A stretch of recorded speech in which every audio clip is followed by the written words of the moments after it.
ये जो दुनिया है, इस दुनिया में झगड़े कई तरह के हैं। कुछ झगड़े भूभाग पर हैं, टेरिटरी पर हैं, कुछ झगड़े ऐसे हैं जो रिसोर्सेस पर हैं और कुछ झगड़े विचार या विचारधारा पर है।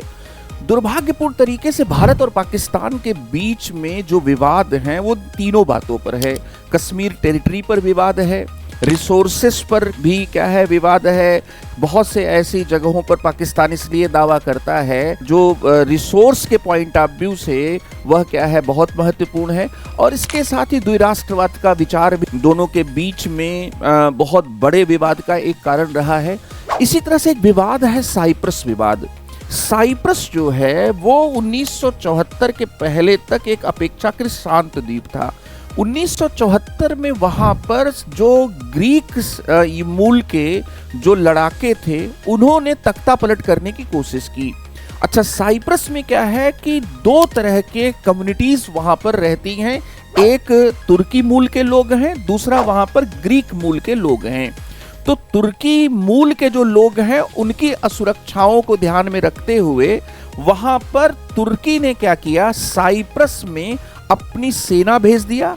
और सेना भेजने के साथ ही वहां का एक बहुत ही बड़ा एक खूबसूरत शहर था टूरिज्म के पॉइंट ऑफ व्यू से, बरोशा, उस पर उसने कब्जा भी कर लिया। और 35,000 जो तुर्की के सैनिक हैं वो साइप्रस के उस क्षेत्र में क्या है तैनात हैं। अब साइप्रस जो है वो दो हिस्सों में बंट गया।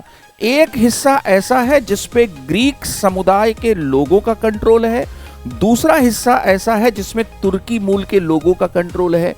ये जो तुर्की मूल के जो लोग हैं इनका समर्थन तुर्की करता है और अमेरिका और बाकी देश जो है वो मूलतः साइप्रस को ग्रीक लोगों का मानते हैं। इस पूरे विवाद के पृष्ठभूमि में भारत के प्रधानमंत्री नरेंद्र मोदी जी की साइप्रस यात्रा को तुर्की के पाकिस्तान के खुले समर्थन के विरोध के संदर्भ में देखा जा रहा है।